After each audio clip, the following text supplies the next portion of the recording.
Hello and welcome to this edition of Jamaica Magazine. I'm your host, Adrian Atkinson. Coming up in today's show, I look at some popular dance moves and the history behind them. Then we trek on over to the National History Museum of Jamaica to examine some medicinal plants and their benefits. All this and more, but first, the news.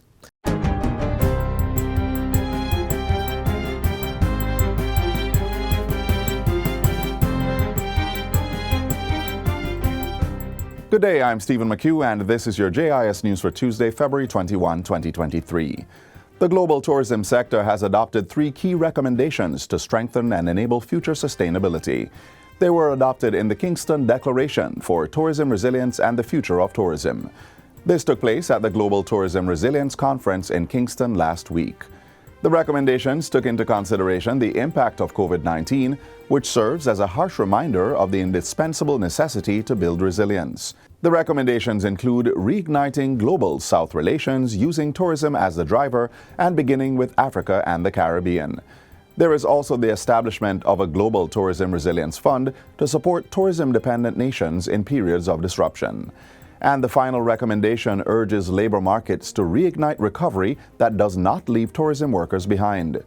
Minister of Tourism Edmund Bartlett announced the declaration on the closing day of the conference last Friday.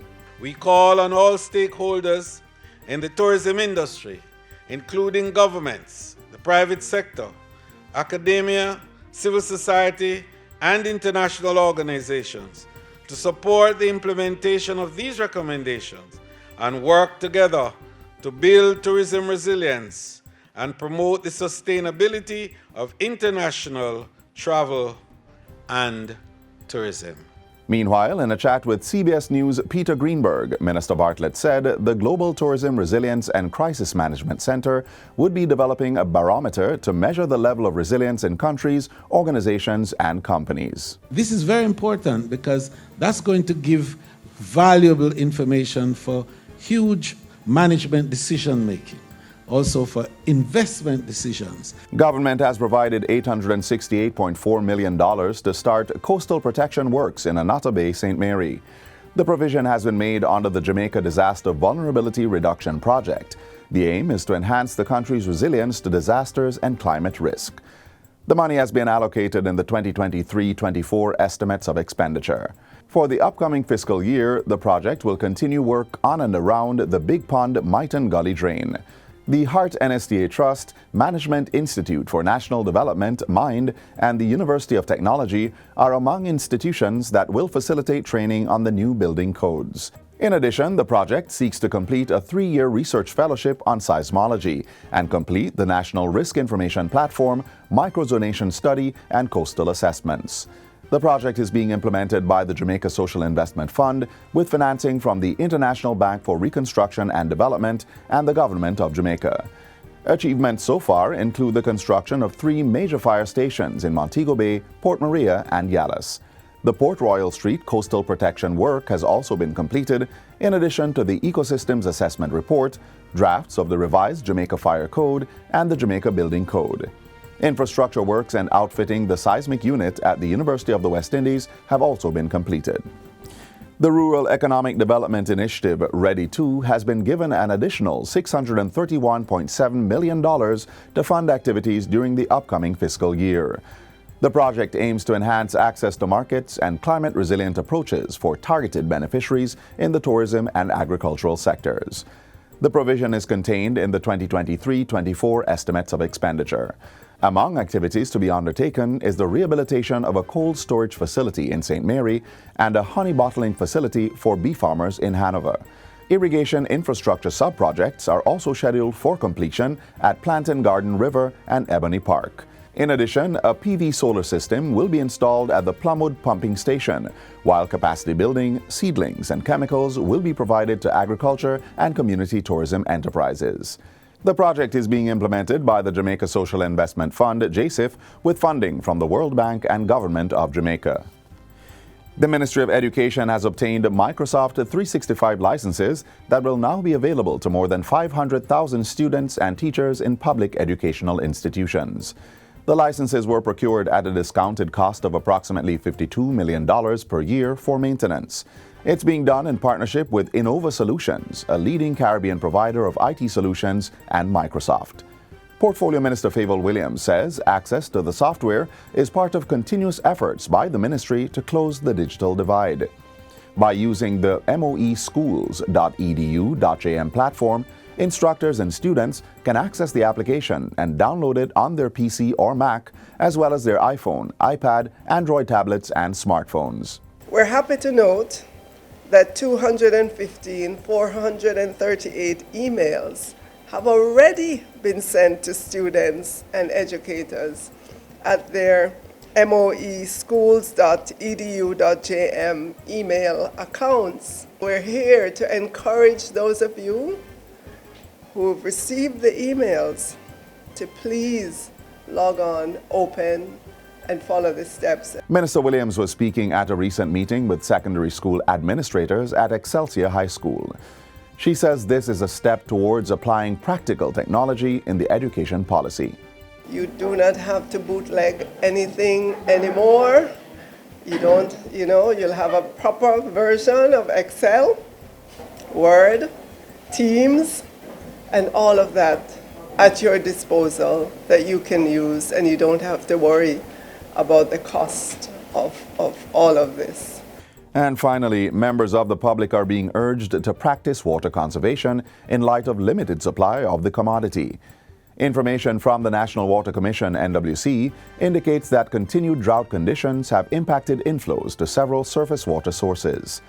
The current water level at the Hermitage Dam is 63.5%, and the Mona Reservoir is at 76%. Minister with responsibility for water, Senator Matthew Samuda, has attributed worsening drought conditions to climate change. So I ask citizens to be very cognizant of how we use the water that we do have. We're asking for conservation and we're asking for understanding. The minister was addressing the recent commissioning of a 50,000-gallon storage tank in Yorktown, Clarendon. Senator Samuda informed that the months of November and December saw rainfall less than their 30-year average across all parishes. Though the data for January is preliminary, the trend appears to have continued and in fact worsened.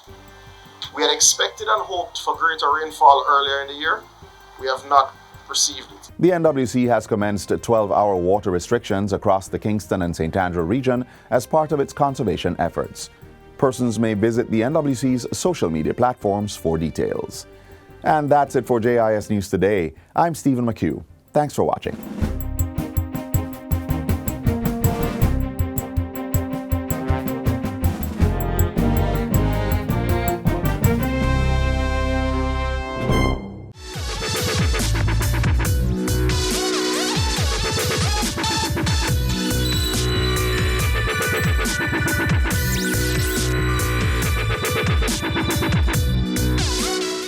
Up next, the latest coming out of the office of the Prime Minister.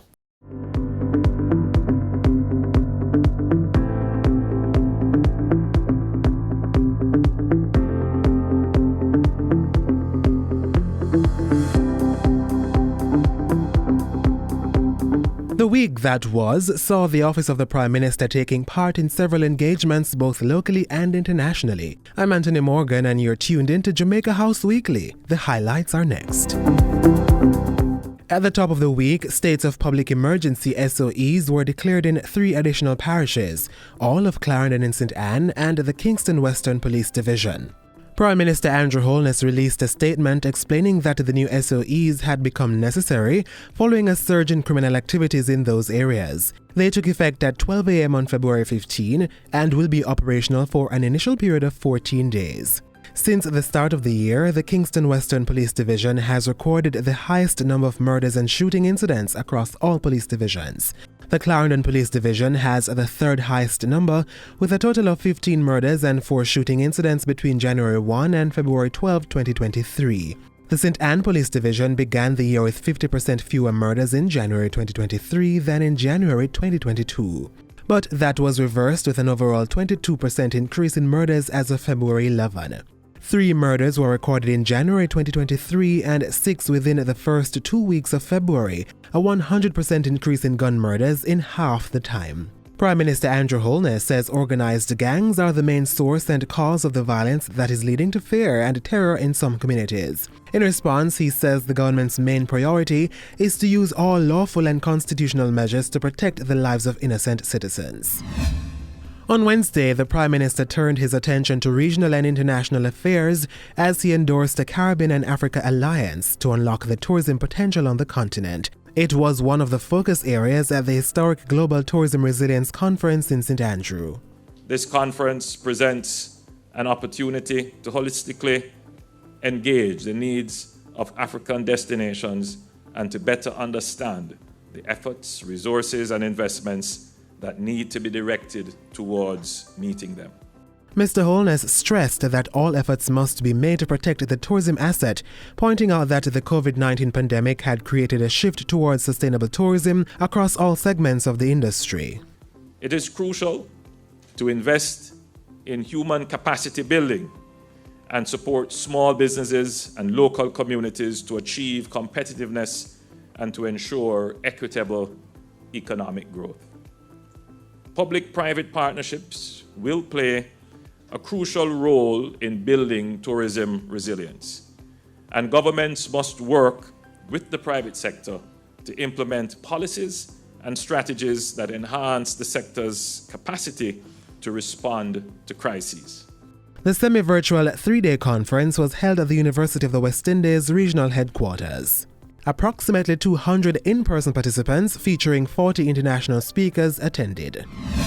After launching the Global Tourism Resilience Conference, Prime Minister Holness represented Jamaica at the 44th regular meeting of the heads of government of CARICOM. The three-day conference was held in the Bahamas. There, he advocated for fair and equitable trade for CARICOM members and other countries. During talks with Director General of the World Trade Organization Ngozi Okonjo-Iweala, Mr. Holness highlighted the critical role the WTO played in this regard.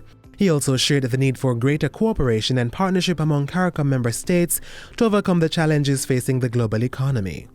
During the conference, Prime Minister Holness and his Canadian counterpart Justin Trudeau also held bilateral talks on development financing, as well as cooperation on climate change and energy security. With a commitment to continue building on partnerships in key areas of interest to both countries, Mr. Holness said an operational hub had already been established in Kingston. But he said there was capacity for deployment and rapid response of personnel, supplies, and assistance in cases of emergency and natural disasters. Turning to the situation in neighboring Haiti, Prime Minister Holness said CARICOM continued to monitor and explore ways to bring a resolution to that matter. He asserted that there was need for a clear approach to restoring social and political order in Haiti in the interest of its people and for the overall security of the region. On Friday, Mr. Holness officially opened the Jamaica consulate in the Bahamas. Mr. Holness said it represented a significant milestone in the long-standing relationship between the two countries. He also indicated that it further underscored the importance of shared values of friendship, cooperation, and mutual respect. In almost all the countries in which we have a diaspora, our representation goes very high.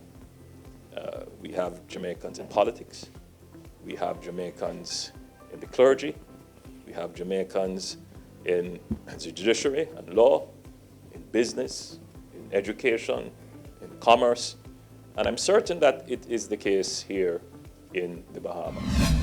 Closing out the week, national security and constitutional reform were the two main topics discussed at the Vale Royal Talks, which resumed on Sunday. The meeting was facilitated by the Jamaica Umbrella Group of Churches, with Prime Minister Andrew Holness and members of his cabinet, along with Leader of the Opposition Mark Golding and members of his team attending. Prime Minister Holness says the Vale Royal Talks is a signal to Jamaicans that their political leaders maintain an open dialogue to resolve major issues that concern them. He says the talks, which have become a part of our democratic tradition, have been useful for political parties to find space created for discussion under the Chatham House rules. Meaning what we discuss here, unless it is agreed, will not be made public. There would be a joint communique, obviously, but it gives a free space for us to talk about the important issues of the country. And we intend to utilize this space to make progress on the issues that divide us or are contentious at the moment in the interest of the people of Jamaica. And that's it for Jamaica House Weekly. Be sure to join us next time for more of the news stories coming out of the office of the Prime Minister.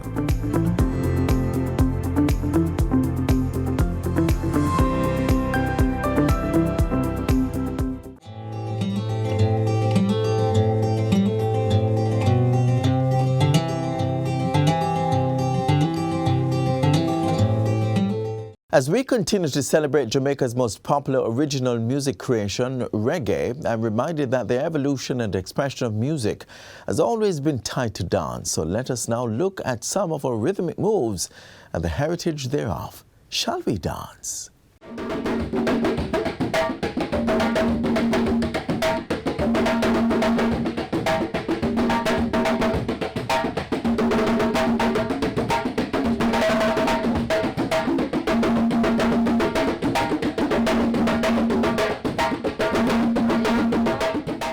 Similar to the country's motto, out of many one people, Jamaica's indigenous dance movement is a rich mix of African, European, Spanish, and several other ethnic influences.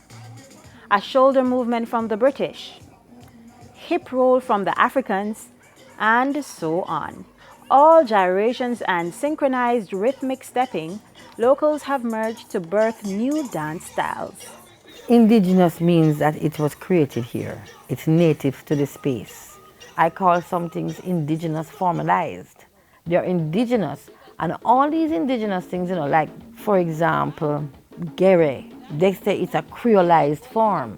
Now, when you say creolized form, that means some of it was shaped here, so then it becomes indigenous.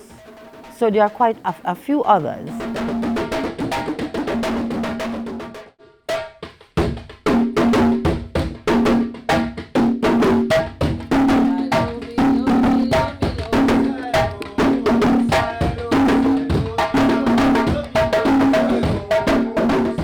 Brookings reveals a unique mixture of African and European influences. The Brookings Party is a stately, dipping, gliding dance typified by the thrust and recovery action of the hip and leg. So, for example, Brookings, you cannot go back to Africa and find Brookings. Remember, Brookings was a celebration for the abolition of slavery in this country called Jamaica. And there's a long story behind that. So that position happens in Brookings. All right, get up. But she not do it all the way. When them do it, it's all down on the ground and the back and back.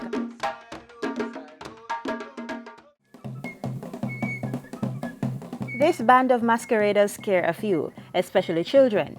Some persons are definitely not in favor of one of the characters, the devil.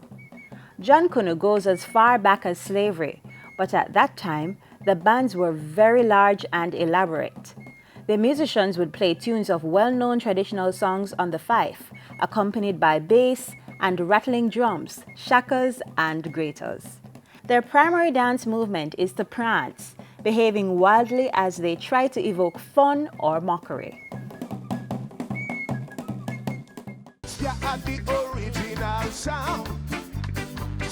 The foundation sound. Ska music is a great, great sound. Jamaica's first international. What you see down across is arms that come out of Jankuno, come out of our ancient forms as well. And so you see those arms in Ska. Those same arms. What it come from? It have to come anywhere from sky.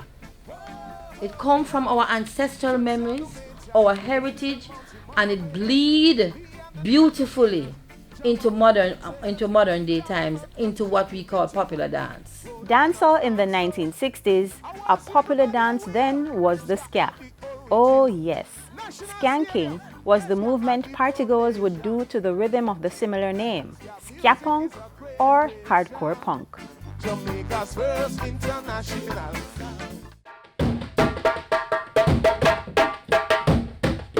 When people say they're dancing bingy, also indigenous. Any movement that you see people do in Rastafari, because Rastafari, and it's not only dance. That's right. Rastafarianism is a religion and it has its own dance. All right.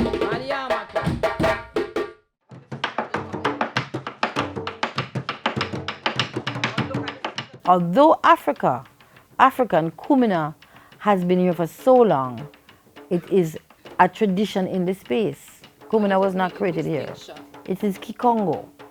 In the language they speak, free Africans and enslaved Africans, the more they came, brought that tradition, that religious tradition, to the space. But over time, because that is from 18 something, you know, it becomes traditional to the space because it's constantly here.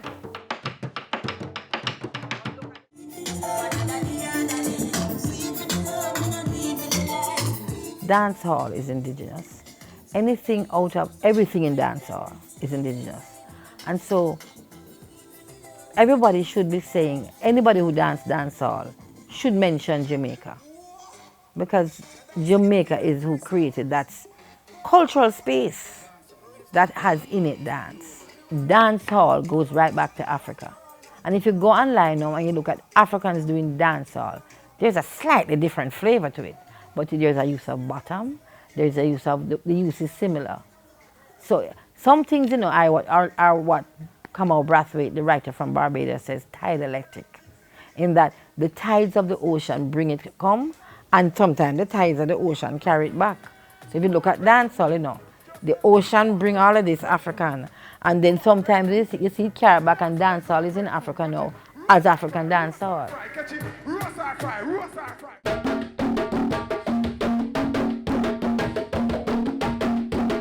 In dance, it's a forward movement when we decide to be Caribbean-centric. So now we're not necessarily Afrocentric or Eurocentric. We have now created a space of our voice. We are Caribbean-centric in the movements that we create. From the time of ska that you mentioned, all the way up now to dancehall.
These days, we tend to pop a pill for the slightest of ailments we may have. But did you know that days gone by, persons would look to plants and herbs to help in this regard? A little fun fact for those of you from the social media class. Let's mosey on over now to the National History Museum of Jamaica to learn some more. Necessity is the mother of invention, and we had to find a way to survive. And so for the plants, the natural gift of the Creator, we could rely on it to guide us into what we needed to do. I didn't know about Fenzik and your pharmaceutical things. I know about bush. So if I had a headache, I knew as a child that I should use the leaves of 3 mackerel bush and a piece of cloth and tie it on my head, and the pain would go. The use of herbs as medicine. While this age-old practice has been overlooked by many, the Institute of Jamaica saw it fitting to mount an exhibition on medicinal plants of Jamaica and their uses, bringing to the present the medicinal habits used in the past. So at least 330 plants have been found growing in Jamaica, have been identified as having medicinal value. Of that 334, at least 193 have been assessed for their biochemical activities, and 23 of those are actually endemic plants. Not every plant, though in its natural form is good, is accessible to everybody. And knowing the information about the plant and wanting to get that into the hands of the people, some of our scientists have begun to study extensively some of these plants to see how they can be formulated in such a way so that they can be packaged and be accessible to the public. You just don't wake up and say, Eureka, I have found it. They would have learned from the people in the community what plants were used for what purpose. So you know all those things in your childhood because they were continually using the plants of nature to assist in what they were doing.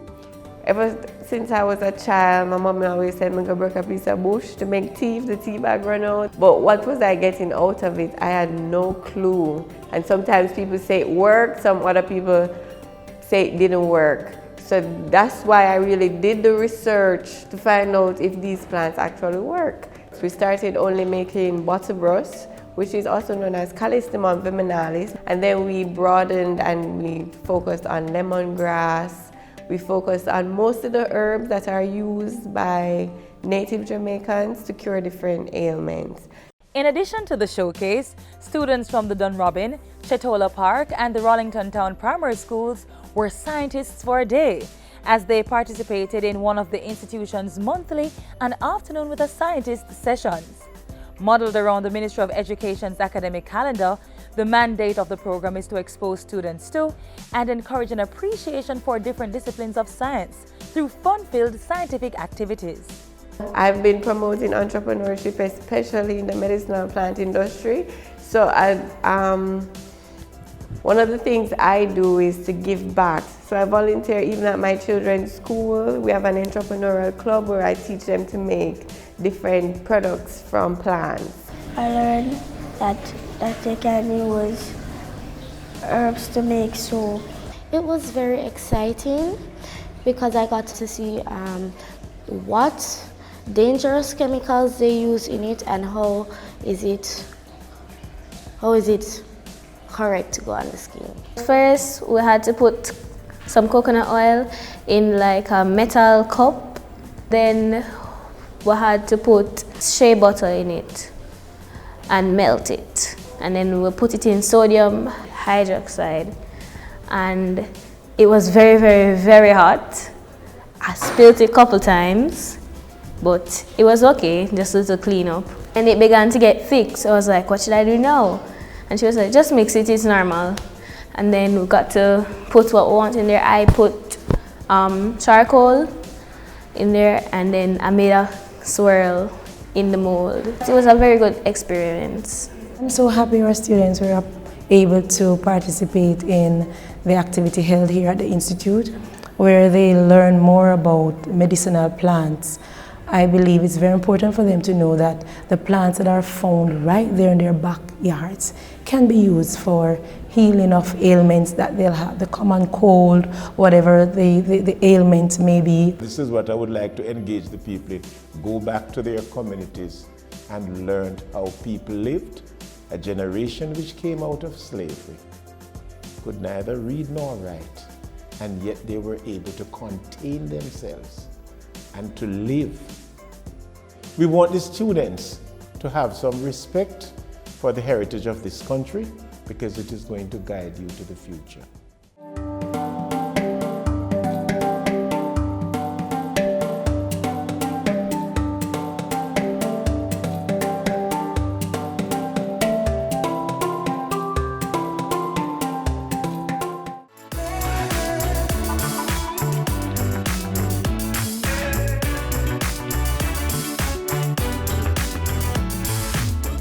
We've reached the end of today's program. I do hope that it was as edifying to you as it was for me. Catch a repeat of today's show and other programs on our website, jrs.gov.jm. Until next time, I'm Adrian Atkinson. Do take care. This has been a production of the Jamaica Information Service, the voice of Jamaica.